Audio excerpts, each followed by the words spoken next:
I'll just have the panel introduce themselves first. So Todd. Hi, I'm Todd Anderman. I work at Thrillist, and excited to be on this publisher. I've spent the majority of my career in the publishing side of the space, so near and dear to my heart. My name is Jesse Angelo. Hello. I am the publisher and chief executive of the New York Post. Hi, I'm David Daley. I'm the editor-in-chief of Salon. Hi, I'm Steve Rubel. I'm chief content strategist for Edelman. Great. So thank you for joining us in the last panel. I hate to stop you before the cocktails, but it really is an interesting panel. We are kind of navigating through this digital duopoly between tech giants, let's say Facebook and Google, and then we have the publishers. So the publishers are producing this content, they're creating it, and the tech giants are kind of aggregating it. So therefore, these ongoing challenges. But let's talk about the role of the publisher. So Todd, maybe you can start by defining the role of the publisher and how that has kind of changed over the years.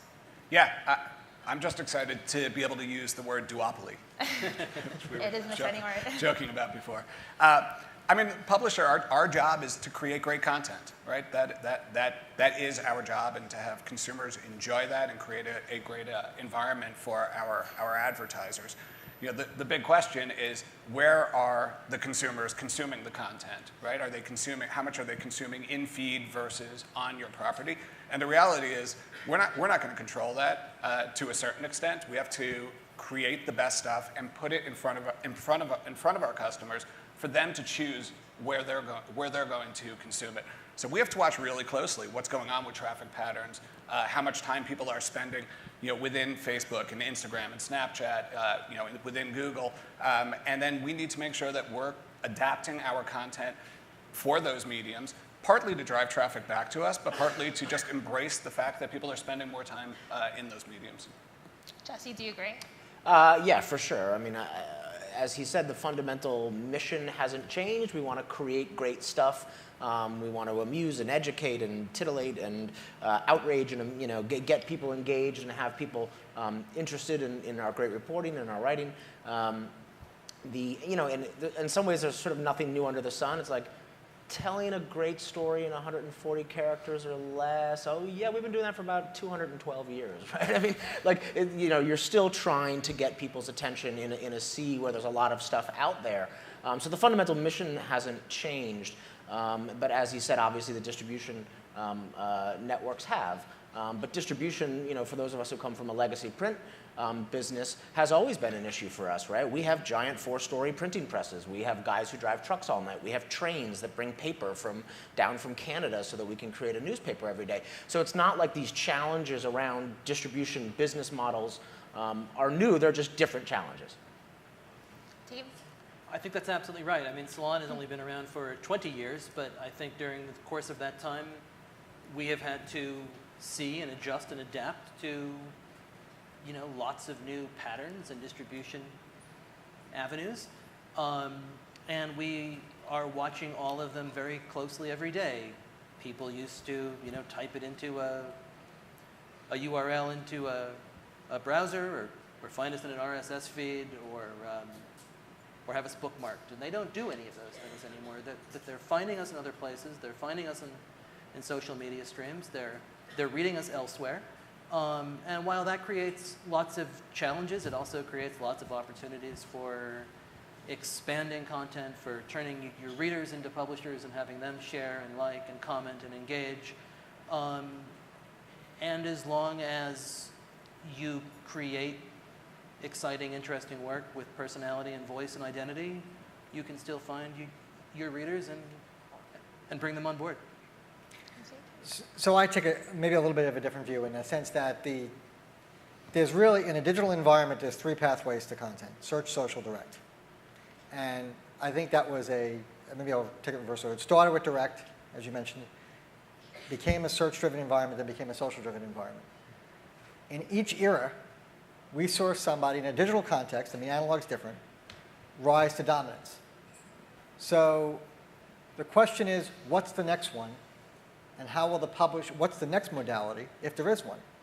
And which publishers are going to be prepared to adapt there? And I think that brands have a leg up on one hand because, and I mean like brand publishers, those who are going direct to their audience, because they didn't have to, in any way, obey to, to any kind of legacy whatsoever. They can start fresh and say, which one are we going to optimize for? And the smart brands, I think, are doing that. So the future of the publishing industry, I think, is one that is distribution-centric rather than content-centric. It's less about art and more about trucks. Let's continue this discussion about publishers versus distributors. What does a publisher bring to the table, or even to the user experience that user might be missing when they're engaging with this content, this aggregated content? Yeah, I mean, a publisher brings trust, right? Think about everything that you're reading out there, what's showing up in your feeds and what you're looking at, and there's trust when something comes from a friend in your feed. There's trust when something comes from brands that you've known for many years. Whether it's news, whether it's recommendations, we have to rely upon our voice, our editorial integrity, and get that out there. So I mean, that is what we bring to the table, and that is what our readers, our viewers, our customers rely upon us for.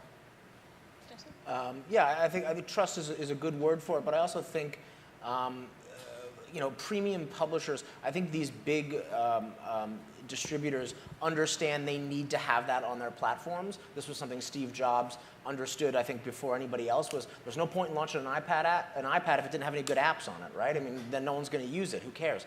So there's a reason that when Google wants to start doing accelerated mobile pages, or Apple wants to launch Apple News, or Facebook wants to do Facebook Instant, what do? They come to the premium publishers and say, hey, let's sit down and talk about it. They know that we need to be there on day one, or else that new product might not work. And as we've seen with these giant tech companies, they will run through a lot of different products, right? And they will kill Google's RSS feeder. There's plenty of things that they've tried along the ways that didn't work. But they're always going to come back to, because they know that the people out there want the great content, and if it's not there, then the whatever product they're trying to launch is not going to work.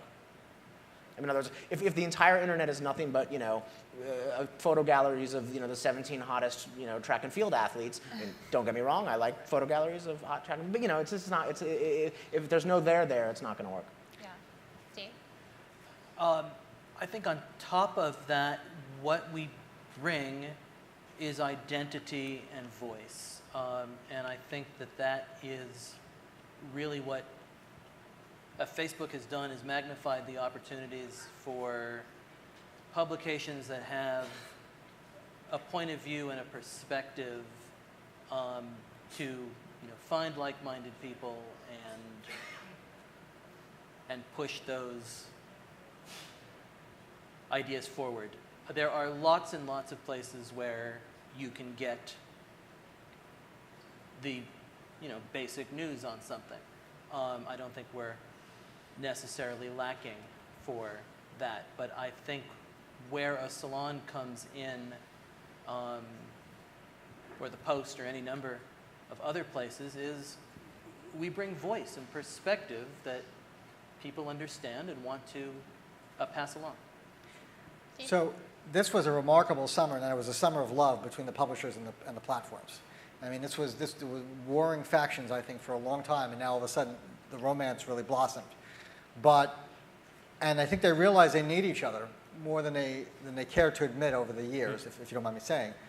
But what I would think about, if this is a relationship, is it a marriage of equals, or is it a situation where the publishers are just not that into you? I mean, where the platforms are not just into the publishers. I don't know. That remains to be seen. I mean, are they into every publisher? Are they embracing every publisher with equal fervor? I don't know. I mean, some more than others. And will the mid-tier publishers be able to command the same sort of deals that some of the larger, more well-established brands are getting with the Apple Newses, the Facebooks, and the Snapchats, and so forth? Or will, I think the question is, or will they change the rules of the road further down the line? And I think that's what a lot of publishers worry about, is, we want to get our content where the audience is. Duh, that's what we do, as long as the business model works. But if the business model doesn't work, then we're not going to do it. Platforms have the upper hand, though. Platforms have the upper hand in that they have the audience, and as the title of the panel says, the money. So the question is, there's going to be an ongoing tension between which publishers take the deal that the platforms are giving them or not. So there's this is not a marriage of equals. I mean, Well, then it becomes a possible. it could be, Yeah. but it's not necessarily. Then it becomes a question of what you do once you have the access and how you adjust. I mean, what the Washington Post is doing with Facebook, putting every single story up on Facebook Instant, and then they have, created really interesting tech ways in order to, drive additional page views and more views off of each of those stories. So if you're able to figure out how to bend those rules in your direction, you'll win. To At least momentarily. To take your metaphor, I think that the truck drivers maybe have more power than the editors do in this environment, because they're the ones that are, without the trucks, there may not be as many editors as there were several years ago. Let's talk about premium content. The content that you're producing is obviously aggregated, but what needs to be done to protect this investment, the stories that you're producing, and to maintain this control that you have of the content? Todd? Yeah.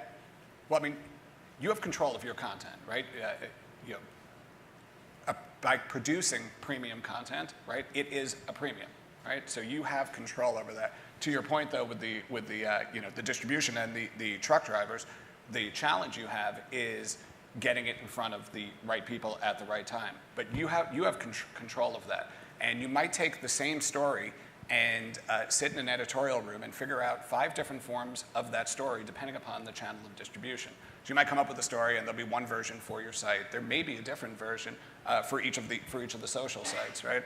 Whether it's a number of characters, whether it's a short video, whether you're having a long video on your site, and you have all the different forms of it out there. But what we need to make sure that we're doing as premium publishers is continuing to make it a premium and not allow it to become commoditized, to not be the 17 hottest track and field stars, which I enjoy as well. But for at least the brands that are represented on here, that's not what we're focused on. We have an integrity to our brands and a voice with our brands. And we need to continue to focus on that, but think about the medium that we're producing it for. But how do you keep that integrity, but also kind of try to make that situation better for all the users? Because you're going to have somebody accessing your content on Facebook, somebody doing it on Twitter where you have a limited amount of characters, somebody on Snapchat where you have a certain amount of seconds to reach them with a story. So how do you go about kind of keeping everyone happy? Yeah. So within the content team, you have to have also people who are really becoming experts in each of those channels and understanding the data. And the last panel, there was a lot of discussion about data.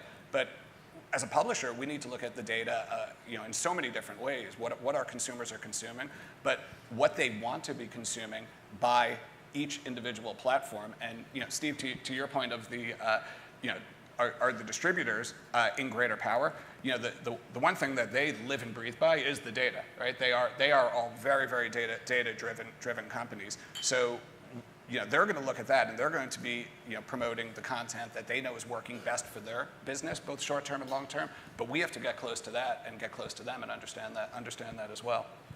Jesse, what's your take? I think there's also there's a implicit assumption in your question is that everything has to. That scale matters for everything. That may not be true. There may be very small niche audiences that you can publish to on specific platforms and have very nice businesses, right? I mean, I look at one of our sister companies, the Wall Street Journal, Dow Jones, and they have risk and compliance newsletter.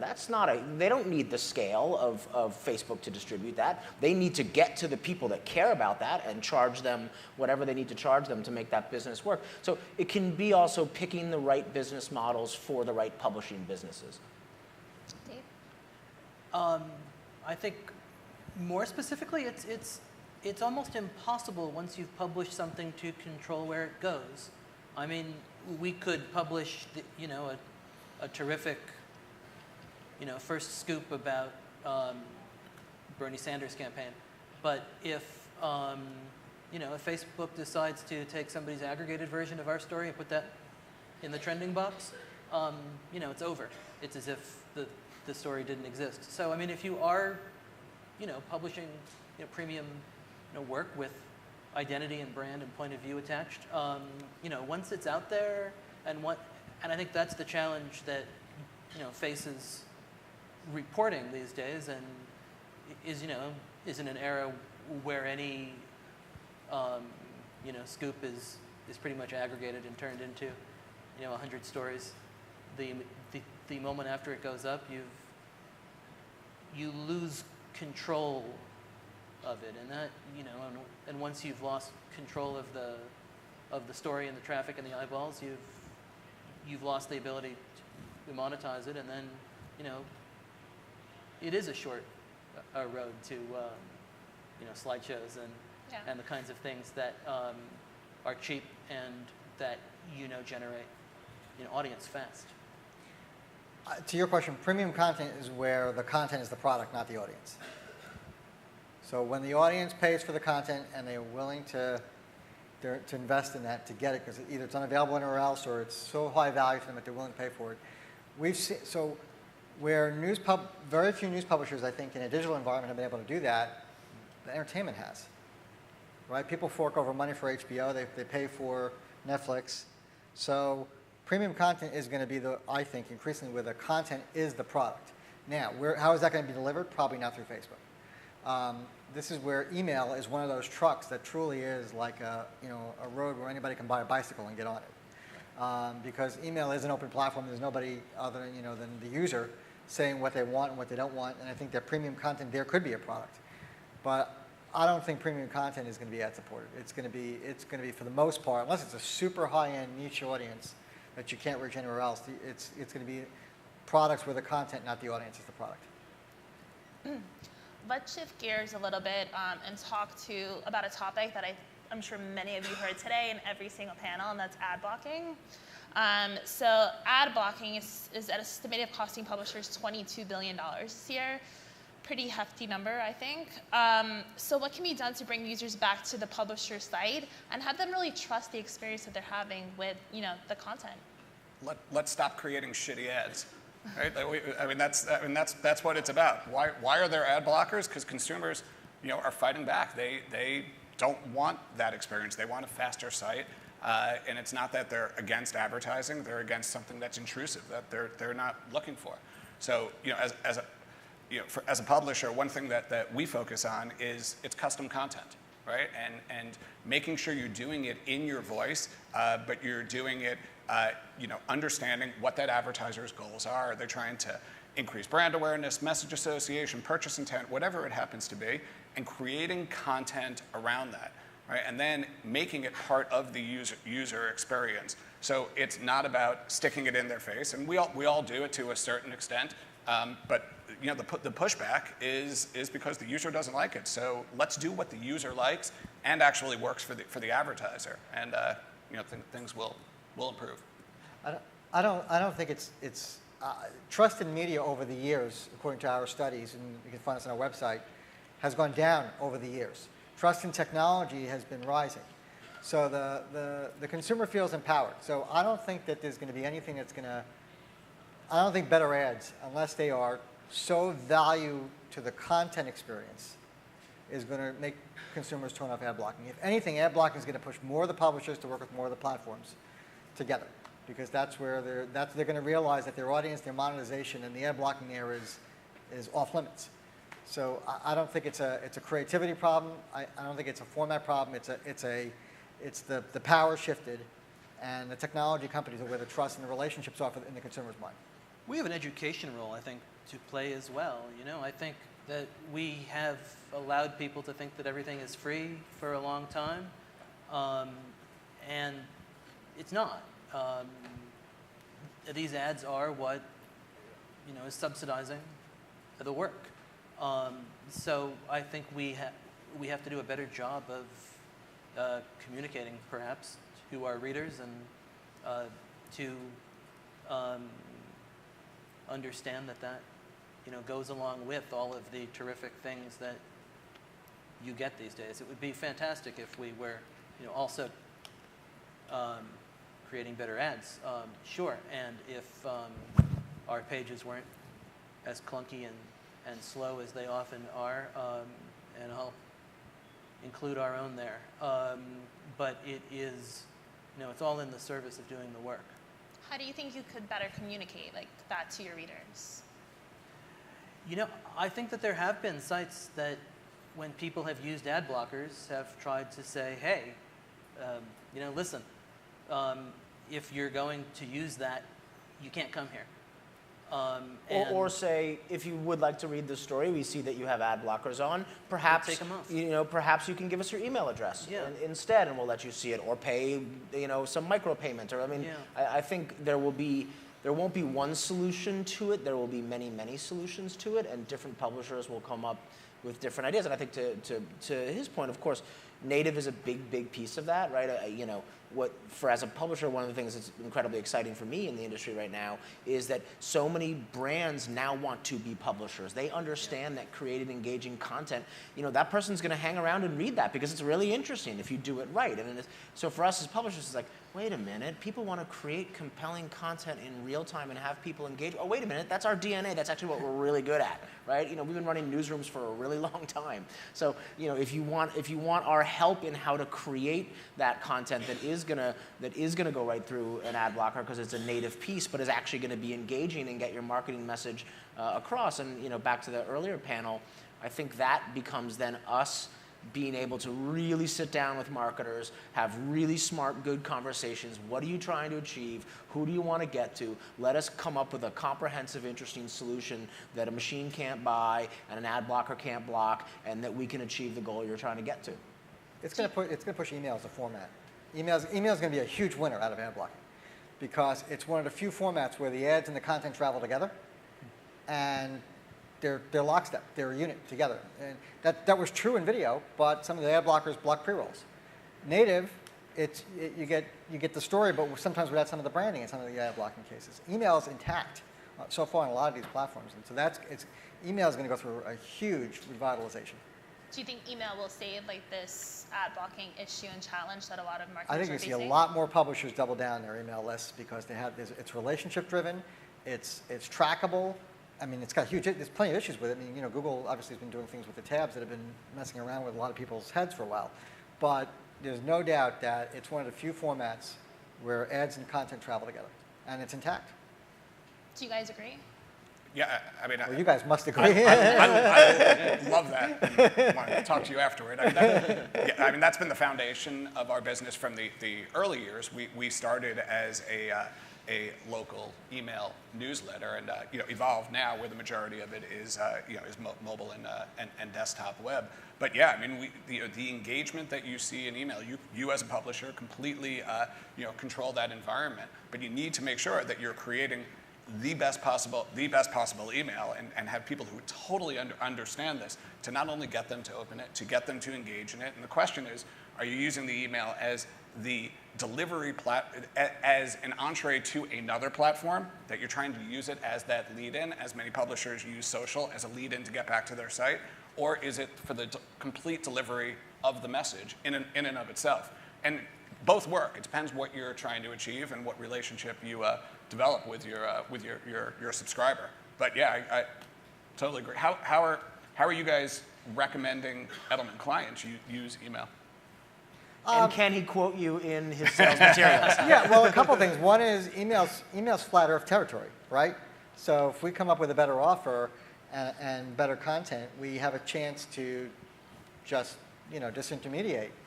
Now, on the other hand, we're not foolish in recognizing that we can build a subscriber list overnight.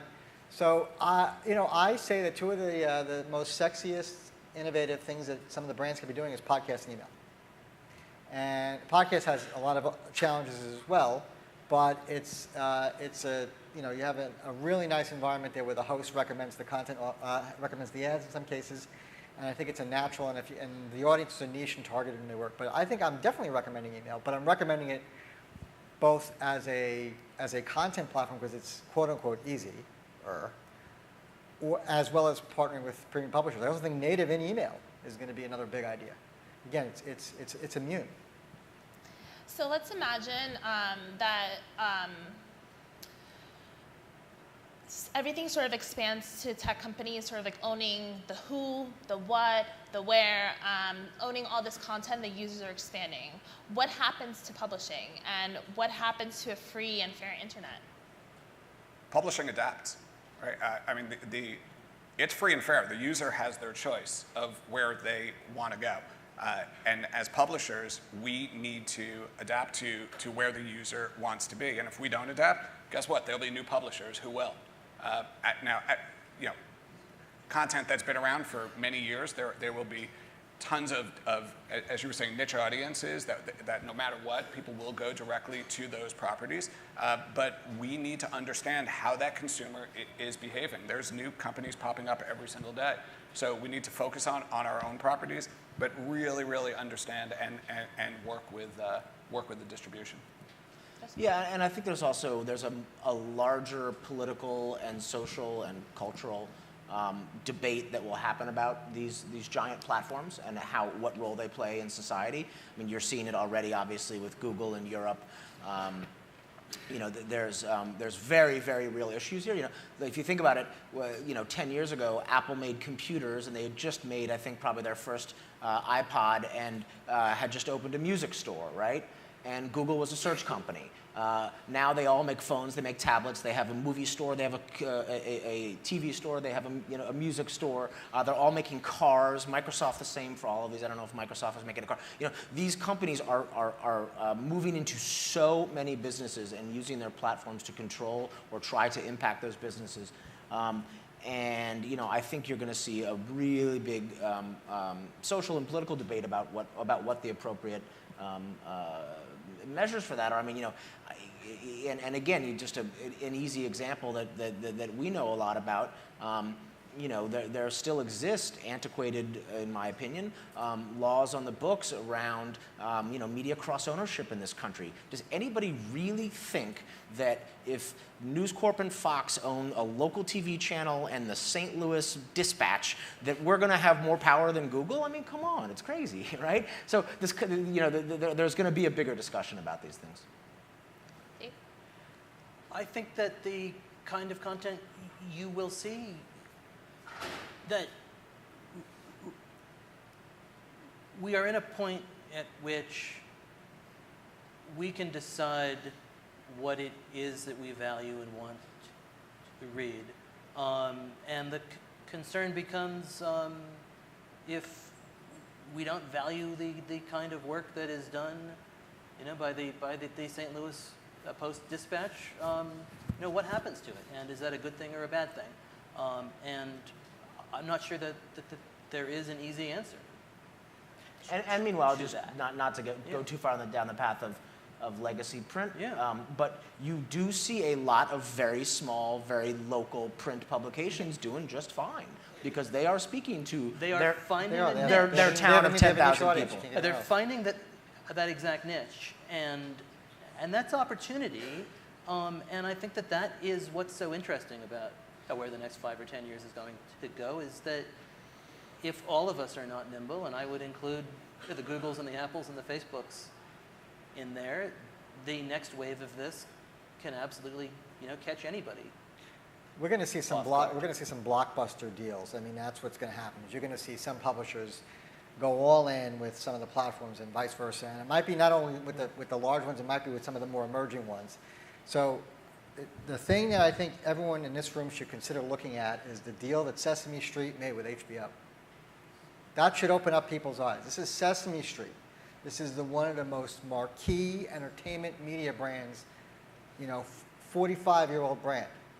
And they partner with HBO because they recognized that they had to find a way to reach people in new ways where they were consuming content. And HBO was the relationship that people had, not with Sesame Street Direct. They could have partnered with YouTube, they partnered with HBO.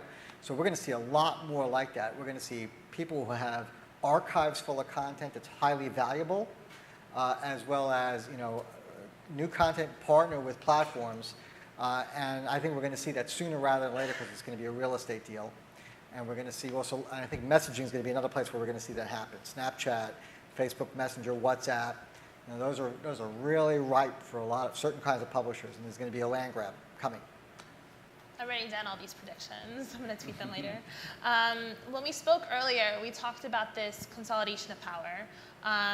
What does it mean to be in a marketplace driven by ideas? I think, Steve, you're so passionate about to be in a marketplace driven by ideas. It's open. I mean, it's open. But on the other hand, so the idea creation process is open, but the tubes are closed in a sense. So here's the sense. This is the metaphor I use. Everybody now who wants to have a car can have one. Everyone can buy a car, and so let's just say content is like a car. Brands can have a car. Some are bigger, some are trucks, some are motorcycles, some are faster, some are slower. Some are blue, some are green. Everyone's trying to go through the Lincoln Tunnel at 3:30 on Friday. Who's going to get through? Who's going to get through the fastest? There's two tubes, Facebook and Google. So the ones that understand, gee, the traffic patterns are that if you leave at 1 o'clock, you got a shot to make it through the tunnel early. Okay, then that's smart. Or if you say, well, I'll be all right, I'll leave 10 to 5. I don't know. Good luck getting to Jersey this weekend. So that's the future. The future are the ones that really understand that anyone can have a car, but the roads have to be paid for. The roads and there's tolls, and there's a way of managing the flow, and the ones that understand that are going to be successful. And you don't include Apple in there? I do, yeah. So they're building a third tube. So it's Facebook, Google, and Apple right now largely, but and I think that there's a bunch that are just nipping at their heels. It's everyone from LinkedIn to Snapchat and Pinterest, which no one seems to talk about, but it's a gigantic driver of traffic. So doesn't that belie your point? I mean, if you have Pinterest, if you have Snapchat, if you have WhatsApp, if these other platforms can spring up so quickly, I mean, you blink an eye and oh my God, Snapchat has 400 or 500 million, whatever the number is. But they're going to be bought, right? So Facebook look at what Facebook did. They had Boardwalk on your phone, and then they bought up everything else. They said, okay, we're gonna take Messenger out and we're gonna make it Park Place. We're gonna buy all the other real estate. And so the data I look at is 62% of all media consumption is mobile. The average user has 5 apps they use on a regular basis. Now, will that rotate? Could that be Snapchat muscling out Facebook? That's why locking up a good deal with Facebook for premium content sounds like a real win, because suddenly now Facebook gets to remain more dominant on their phone when they worry about Snapchat and others nipping on the heels. This is capitalism. It's great. It's great. It's also Darwinism, which, depending on which side you're on, can be great or not so great. Ask the dinos. So this is going to be the great story. But I think the publishers that truly understand that and are watching this and are saying it can't just be about ideas anymore. Ideas is flat Earth. It's about which of those ideas are going to get through those tunnels. So how does that work for brands that want to be publishers? It's not just enough about the art. You have to be the one. I think they too have to be prepared to spend money on paid, because while the media companies got an easy pass lane to go through the tunnels, some of them, the brands don't. The tolls are going up every year. So they also, I think, have to align with publishers and use that both for native as well as for earned media. I mean, I think that earned media, as I wrote in Ad Age, is going to remain. So the brands that understand distribution-centric thinking have a shot, but I think that they can't be broad, because broad content, they're not going to win. It's too hard. We're not going to compete with the Post on broad content, and we're not going to compete with Thrillist. But narrow niche, we could. But it's interesting because you talk about the power of those platforms, and we all understand it is immense. I mean, Facebook and Google could change an election by tweaking their algorithm, right? And they done studies.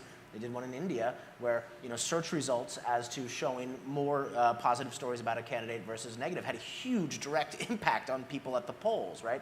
So if some engineer in one of those rooms wanted to do something devious, I mean, you could literally throw United States election. But the fact that having 5 positive stories about a candidate appear first rather than 4 negative ones actually reinforces how powerful the idea of that positive or negative story is, right? So you can make an argument that as true as that is, it also points to how important what that message is that comes through the pipe. Look, and I think that those, from my conversations with them, they take that very seriously, the algorithm. They know that not only does it have a societal impact, but it has an impact on your business, and I think they want to have a good relationship with publishers now, from what I've seen from talking with them. But it's But where is the trust? The trust in our data says that it's with search and social networks, the technology platforms, first and foremost, more so than publishers, and sometimes more so than brands. So that's the world we live in. We have to sink or swim. We've talked a lot about different tech companies who are in the space. Obviously, big ones are Google, Facebook, Apple. We mentioned Snapchat, Instagram. And everyday technology keeps changing. I'm sure there are going to be a lot more companies entering the space. Do we think that this is causing it to be really fragmented? Well, I don't know what the word for more than a duopoly is with a lot of other companies. Ultimately, I mean, it's a question of does it follow Steve's hypothesis that while you'll have new technologies coming up, will they get gobbled up by the big guys and maintain that duopoly? I mean, that's definitely what we've seen is that they are moving in that direction. But there's constantly innovation. There's always going to be that next big thing out there, and none of us, I'm sure everyone has an opinion on what it's going to be, and it probably, for all of us, it will end up being something different. But to me, the question is, how that business evolves, and does it get acquired and part of one of those larger wholes, or do you see more HBO, Sesame Street type deals where you get somebody that you least expected buying something that is the most innovative and really building something of scale on that front? There's going to be unholy alliances too, unholy alliances. We're going to see more and more publishers working together across companies because they recognize that that they need to develop synergy in companies where maybe there isn't as much synergy. So, how does Thrillist and Time Inc. partner? How does the New York Post and maybe Newsday partner? Even though it's in a suburban environment, there's going to be way more realization that surface area now matters, and I think we're going to see all kinds of unholy alliances. What would be considered that in the past, now I think there won't be. But I also think you'll see more human curation, right? I think in a world of infinite content and infinite aggregation, that human touch still has huge impact. My good friend Jason Hirschhorn, you look at what he's doing with media redef. I as a consumer, I don't know about you all, I found myself every weekend sitting down with my wife and saying, honey, what are we going to watch on Netflix? And 20 minutes later, I'm still going like this through the thing. So what did I do? So we launched a new product, a new website called Decider, which is just give me great ideas of, there's all this bottomless depth of these amazing streaming platforms. There's incredible amounts of content there. People don't know how to get to it. They don't know where it is. A recommendation engine is only so smart. It knows that if I watch one Bill Murray movie, tell me to watch another Bill Murray movie. But it can never do what an editor might do, which is, it's the dead of winter, and you know what? Here's the 10 great, 80s beach flicks you forgot about, and here's where to find them on Crackle or Hulu or Amazon Prime or wherever those things are. And so I do think there's still, as you get these profusion of these platforms, and as more and more and more stuff moves onto them, and we haven't even spoken about Amazon. I mean, they should be in this conversation as well. I do think that human touch still remains, and it still goes back to what any newspaper editor in our company knew 50 years ago, that what you have on page 3 to 5 to 7 to 9 makes a difference in terms of how people are experiencing the content. This duopoly is getting bigger and bigger. I think we have some time for megalopoly. questions. There it is. Anybody have any questions? Yes. Oh, right there.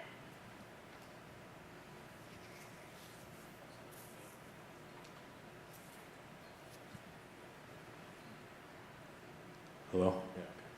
Yeah. My question is for Steve. How are the publishers, and who exactly are the publishers that are making deals with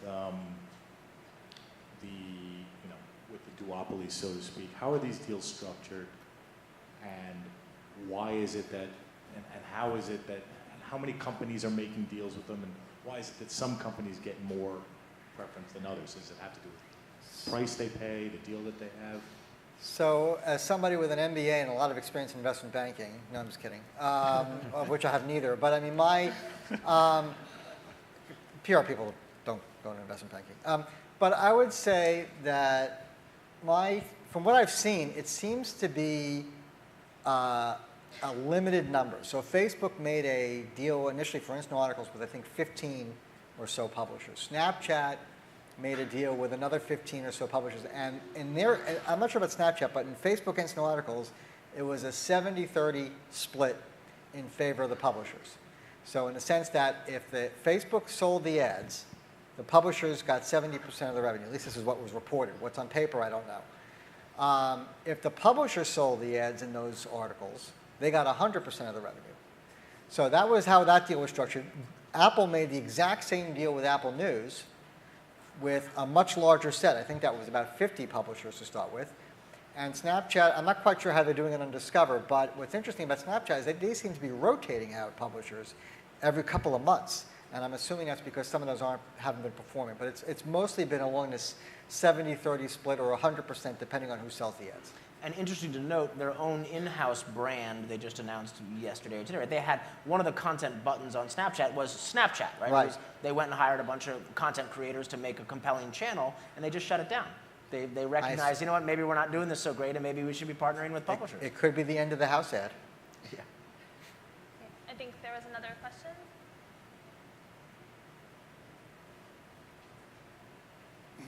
At what point do we just keep evolving and becoming more narrow? And at what point does the United States follow Europe's lead and start becoming more involved in regulating what's going on? And because if you have one voice, and we're there already almost, where do we get? You get pablum, and you get, from very discrete colors to gray. And is that in our future, and what shape will it take? Who wants to tackle that one? I'm certainly not for more regulation as a rule, but to your point, I think honestly, to sort of give the cheesy answer, the people will make it clear when those discussions have to happen and when they think these companies have gone too far. If they do in fact cross a line that makes people uncomfortable, or it's sort of there's an uncanny valley aspect of if the robot is too perfect, right? Think back 15 years ago, where we were predominantly portals, and there were slotting fees to be on those portals in order for people to get to your content. Does that sound familiar? I mean, obviously it changed, right? And it's the consumer and the reader, went and found the content, realized there was other ways to get to the content, and got directly to it. Now there are feeds that people are going to first and foremost, and the consumer knows that they have other options, but the consumer is still going to drive that, and innovation is going to continue to drive the business. So I think we've seen versions of this. This is a very different version with companies with with a lot of money, but this evolves. It's cyclical. I think there was another question.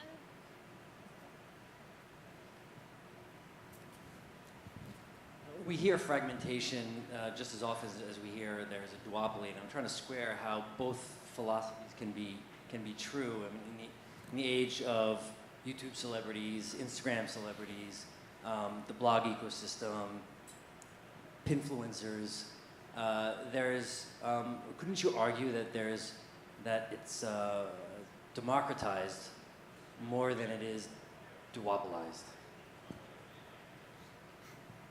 Yes, I think it's. I mean, every 13-year-old is a publisher now, right? And they take incredibly seriously what content they put onto their Instagram feed and what their friends think of it, and so I agree with you. It has never been easier for anybody to get their voice heard if they can come up with a message that resonates with a large enough audience. And that is sort of the wonder and amazingness of these platforms. I mean, I think. Your point would be, but they control the pipes, and therefore, if Yeah, it's like a reverse prism, right? It's that you got all this rainbow of colors and ideas, and anybody can publish, and there'll be a new color added to the rainbow every day. But what's the white light that's coming out the other end? And the prism are 2, 3, 4, 5 players. So and that could shift. That deck could shift depending on just capitalism. So it is an open playing field in the sense that, and there is fragmentation of choice, but it's hyper personalized, and the relationship that increasingly consumers have is not with the publisher, but it's with a distributor.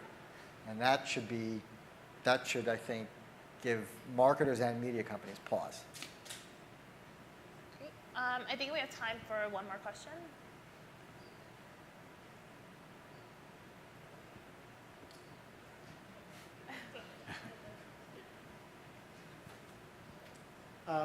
I wanted to have you guys comment a little bit on Steve's point of email, but not so much from the newsletter and CRM perspective, but from its power as the identifier within custom audiences. You know, clearly there are a few platforms that have already rolled out the custom audiences, but do you anticipate publishers who are doubling down on email also are using it as a way to create an opportunity for their inventory to be bought on a custom audiences basis?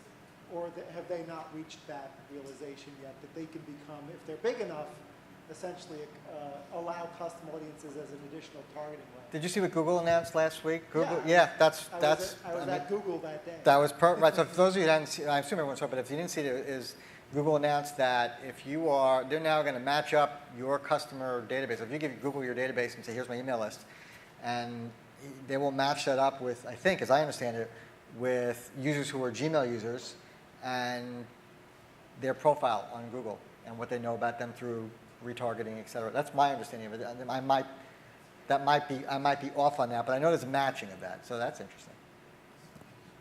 Dave, Justin, Todd, anything to add? Well, I mean, as a publisher who uses email,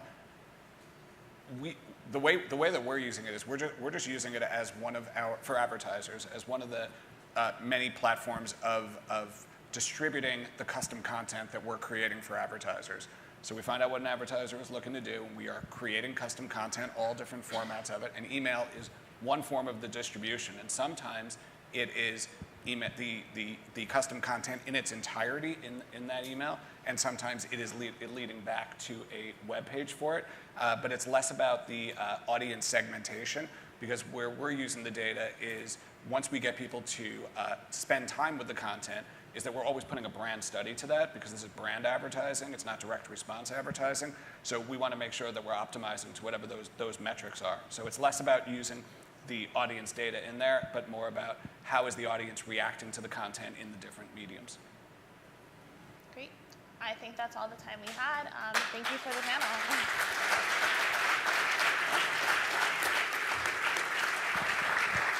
Rimma, thank you. Thank you for our panelists.